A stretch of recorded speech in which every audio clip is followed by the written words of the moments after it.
पता नहीं कौन से लोग हैं जो इतने मुश्किल टाइम पे भी अपनी। अस्सलाम वालेकुम, कैसे हैं आप सब? आई होप आप सब ठीक होंगे। सबसे पहले तो थैंक यू सो मच आप लोगों का। आप लोगों ने इतनी ज़्यादा दुआएं की हैं मेरी भाभी के लिए, और मुझे नहीं पता अल्लाह ताला ने किसकी दुआ कबूल करनी है और किसकी दुआ कबूल नहीं करनी, और अल्लाह ताला ने उनको शिफा देनी है, इंशाल्लाह ज़रूर देनी है। खैर, अभी जो उनकी कंडीशन है ना वो काफ़ी क्रिटिकल है, मतलब अभी वो ख़तरे से बाहर नहीं है। थोड़ा बहुत मतलब होश नहीं, मैं कहती कि उनको होश आई है, क्योंकि होश में अगर इंसान हो तो वो अपनी बाजू वगैरह ये सब कुछ इसको मूव करता है, लेकिन अभी जस्ट वो आइज़ ओपन करती हैं बस, और कुछ भी नहीं। और इस टाइम वो वेंटिलेटर पे हैं। और मेरी कुछ बहनें कह रही थी कि आप उनको बिलावड़ा शरीफ ले जाएं, लेकिन कैसे लेके जाएं, क्योंकि उनकी कंडीशन ही नहीं है। वो मतलब बस पड़ी हुई हैं वहाँ पे, और उनको पता नहीं किस किस चीज़ की उन्होंने वो लगाई हुई हैं, मतलब कि कोई ऐसा पार्ट नहीं है जहाँ पे उनको उन्होंने कुछ मतलब लगाया नहीं हुआ, कि इस कदर उनकी कंडीशन जो है ना वो ख़राब है। अच्छा, मुझे डीएम बहुत ज़्यादा आ रहे थे इंस्टाग्राम पे। वहाँ पे वो पूछ रही थी काइंडली आप ये बता दें कि आपकी भाभी ने हकीम की कौन सी मेडिसिन खाई थी, किस लिए खाई थी।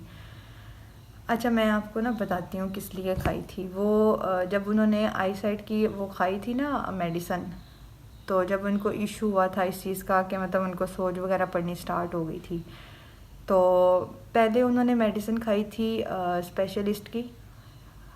मतलब ये जब आई साइट की खाई थी उसके बाद जब उनको स्पेलिंग का मसला हुआ था, तो उसके साथ उनको फ़र्क नहीं पड़ा ना, तो वो अपनी मदर की तरफ थी, तो वहाँ पे उधर वाली साइड पे कोई हकीम था जिससे उन्होंने मेडिसिन खाई थी। तो उस हकीम ने ही कहा था कि आपको ना गुर्दों का मसला है, तो वो गुर्दों की मेडिसिन दे रहा था उनको कि मतलब ये आप खाएं, इसके साथ जो है ना आपकी स्वेलिंग ठीक हो जाएगी। तो वो उन्होंने खाई, और एक वो मेडिसिन खा रही थी, और ऊपर से हकीम ने उनकी हर चीज़ बंद कर दी हुई थी, मतलब कि जिसके साथ उनको वीकनेस जो थी वो होती जा रही थी। लेकिन उनको ऐसा लग रहा था कि मुझे मतलब कि पहले से काफ़ी आराम है, मैं मतलब बेहतर हो रही, लेकिन वो बेहतरी की तरफ नहीं थी आ रही है, जस्ट उनका एक वहम था। और फिर उसके बाद मैं अभी यहाँ पे आपको मैं वीडियोस भी दिखाती हूँ, मेरी भाभी मेरे साथ बैठी हुई हैं। तो जब उनको हकीम की मेडिसिन के साथ फिर पता लगा कि मुझे फ़र्क नहीं पड़ रहा, तो फिर हम फिर एक प्राइवेट डॉक्टर के पास गए थे यहाँ पे गुजरांवाला में। तो उसने चेक जब किया तो उसने हमें ये बताया कि इनको गुर्दों का मसला नहीं है, इनको जस्ट यूरिन में मसला है, और वो भी ज़्यादा नहीं है, बिल्कुल थोड़ा सा है, तो वो मेडिसिन खाएंगी तो वो बिल्कुल ठीक हो जाएंगी। अब मुझे यहाँ पे इस चीज़ की समझ नहीं आ रही कि मतलब आप जितने डॉक्टर्स चेंज करेंगे ना, सब आपको अलग अलग से बताएंगे इनको ये है, इनको ये है, इनको ये है, तो फिर बंदा किसकी माने और किसकी ना माने, ये सब मेरी समझ से बाहर है। अभी पहले आप ये वीडियो देखें जहाँ पे मेरी भाभी मेरे साथ बैठी हुई हैं, और मैं मतलब उनकी रिपोर्ट्स वगैरह जो है ना मैं वो देख रही हूँ।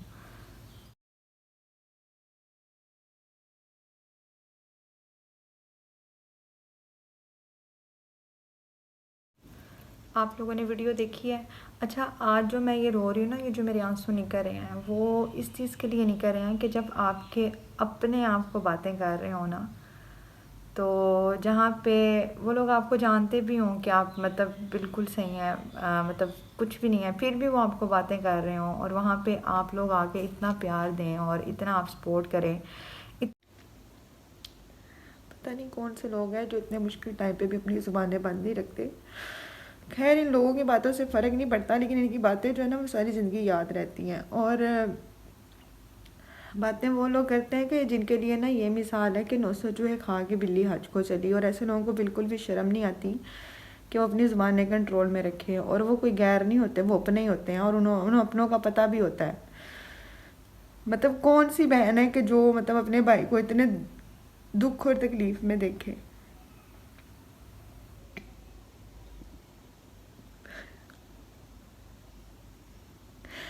इस टाइम मेरे भाई का घर मतलब कि बंद पड़ा हुआ है, क्योंकि वो सेपरेट से थे, उनका घर सेपरेट से था। अच्छा, मैं ना इमोशनल हो जाती हूँ। खैर, अब मैंने इमोशनल नहीं होना, इंशाल्लाह अल्लाह ताला से बस दुआ करनी है, और आप लोगों ने भी बहुत ज़्यादा दुआ करनी है। मुझे पता है आप लोग मेरे बहन भाई हैं, मेरी फैमिली हैं, और आप लोगों ने पहले भी बहुत ज़्यादा दुआएं की हैं। और मतलब दुख इस चीज़ का होता है, तकलीफ़ इस चीज़ की होती है कि मतलब कि भाई का घर अच्छे से बसा हुआ था, मतलब इतने खुश थे, उनकी अपनी फैमिली थी, 2 बच्चे अल्लाह ने इतने प्यारे दिए हुए थे और हँसी खुशी वो रह रहे थे, हम भी खुश थे, वो भी खुश थे। बस खुशियों को नज़र लग गई, नज़र खा गई।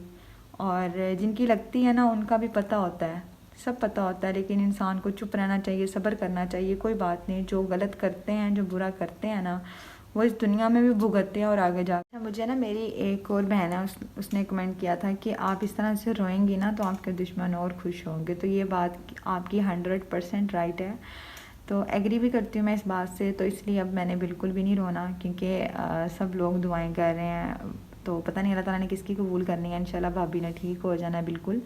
और मैं कोशिश करूँगी इंशाल्लाह कि डेली व्लॉग्स की तरफ जो है ना मैं आऊँ और अपना काम करूँ, अपना कंटेंट लेके आऊँ। मेरे 1-2 इंटरव्यूज़ भी थे जो कि पेंडिंग मैंने कर दिए थे, क्योंकि बिल्कुल भी दिल नहीं कर रहा था कुछ भी करने को। और अभी यकीन करें, जो भाभी के भाई की शादी की वीडियोस थी ना मेरी, वो भी पेंडिंग पड़ी हुई थी, मैंने वो भी नहीं लगाई। ज़ाहिर सी बात है, जब घर में इतनी टेंशन हो तो आप कैसे कर सकते हैं। तो बाकी इंशाल्लाह आप लोगों की दुआएं हैं, अल्लाह ताला पे पूरा यकीन है। और बच्चों के लिए अल्लाह ताला ने इनको ज़रूर सेहत देनी है भाभी को। तो इंशाल्लाह मैं कोशिश किया करूँगी कि अच्छी वीडियोस लेके आया करूँ आपके लिए, और रोऊँ ना, क्योंकि वाकई में मेरे दुश्मन देखते हैं, सच्ची में देखते हैं। ये बात सही की है और ये बात मेरे दिल को लगी थी कि मैं जितना रो के यहाँ पे आऊँगी, मैं जितना रो के दिखाऊँगी ये घर में इस तरह से है, तो उनको और मौका मिलेगा। और वो कोई गैर नहीं होते, अपने होते हैं, आपको पता होता है उनका। लेकिन मैं यही कहूँगी कि बस दुनिया में कर लें जितना कर सकते हैं, अल्लाह ताला उनको और तौफीक दे ये सब करने की, क्योंकि वो अपने नामा माल भर रहे हैं, हमारा कुछ नहीं जा रहा, हमारे पे तो अल्लाह की आजमाइश है और हमने सब्र करना है, शुक्र करना है अल्लाह ताला का। और अल्लाह ताला ने इस आजमाइश से हमें निकालना भी है, इंशाल्लाह वो निकालेगा भी। और जितनी दुआएं मेरे बाबा कर रहे हैं ना, तो इंशाल्लाह उनकी दुआएं ज़रूर आगे लेके आएंगी इंशाल्लाह। तो आप लोगों ने भी दुआएं करनी है, मुझे दुआओं में आप लोगों ने याद रखना है, आपकी दुआओं की, आपके प्यार की, आपकी सपोर्ट की मुझे बहुत ज़्यादा ज़रूरत है। अच्छा, आप सब लोग मुझे कह रहे थे कि काइंडली आप जो है ना सूरत रहमान, तो जिस हॉस्पिटल में वो है ना, मतलब आईसीयू में, वहाँ पे वो 3 टाइम खुद सूरत रहमान लगा के वो जितने भी पेशेंट है ना वहाँ पे उन सबको सुनाते हैं आईसीयू में। और जहाँ तक घर की बात है, तो घर में पढ़ाई बहुत ज़्यादा होती है, सब बहुत ज़्यादा कर रहे हैं। आप लोगों ने मुझे बहुत ज़्यादा एडवाइस दी है, उसके लिए भी thank you so much, again thank you. और अब मैं जा रही हूँ बच्चों के पास, और मैं आपको बच्चे भी दिखाऊंगी अपने भाई के, अपनी भाभी के, बहुत प्यारे हैं माशाल्लाह से। और इंशाल्लाह वो भी मैं आपको दिखाऊंगी।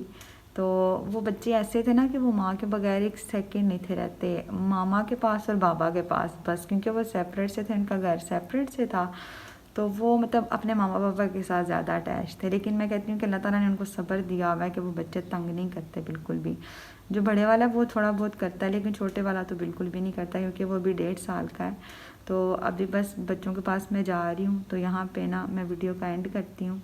तो दुआओं में मुझे भी याद रखिएगा, मेरे घर वालों के लिए, मेरी फैमिली के लिए, और स्पेशली मेरी भाभी के लिए ज़रूर दुआ करिएगा।